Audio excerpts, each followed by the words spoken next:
I'm Georgie Welch. We are the founders of Master Saddle Fitters International. Master Saddle Fitters International is a global network of saddle fitters and it continues to grow. We base all our methods on scientific research and up-to-date information. So today we're talking about what you as a horse owner should be expecting from your saddle fit appointment.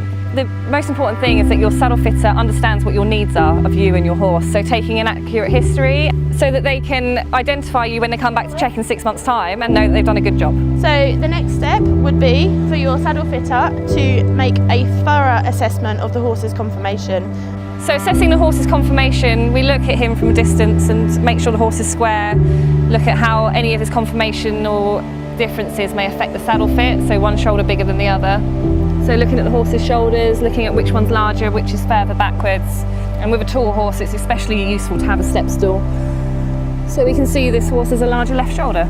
So your saddle fitter will also be taking templates of your horse. It's really important this happens.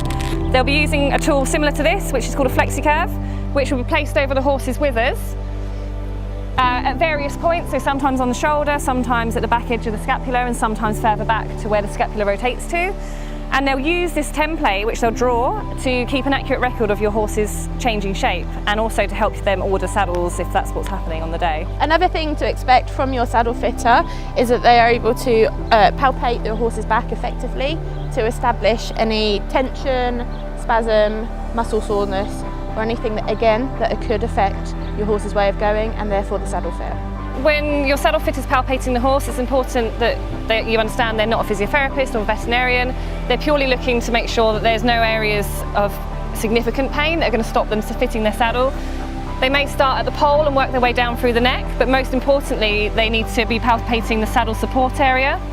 So they'll feel with a superficial feeling across the big long muscle across the back, all the way to the sacroiliac. They'll be feeling the scapula for any raised lumps or bumps or heats or swellings, and also really importantly is this girth area as well. Sometimes there's soreness. If there's no reaction on a superficial palpation, they'll go a little bit deeper and just see whether there's any reaction in the horse. So you can see here he kind of dips his back and it shows that he's got a bit of reactivity in this late thoracic lumbar region, which is the back of the back.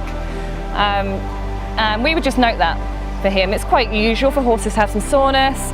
Sometimes they need a little bit of physiotherapy treatment. There's nothing significant on the girth or the shoulder, so I'd be happy to fit this horse with a saddle today. Your saddle fitter will also need to see your horse moving. It's really important so that if there's any gait abnormalities or asymmetric movement, the saddle fitter picks those up before proceeding to fit your saddle. So they'll see your horse either on a straight line in walk and trot, or sometimes in addition they'll see it on the lunge in walk, trot and canter on both reins. A truly independent saddle fitter should be able to make recommendations completely unbiased. So when you're choosing your saddle fitter, it's important that they make you feel confident with their knowledge. They should have an understanding of the horse's anatomy, they should know where muscle groups are and how they're going to influence the horse with the saddle they choose for you. They should also understand the horse's biomechanics, the way of going and the rider, and make you feel confident that they are explaining the process and walk you through it.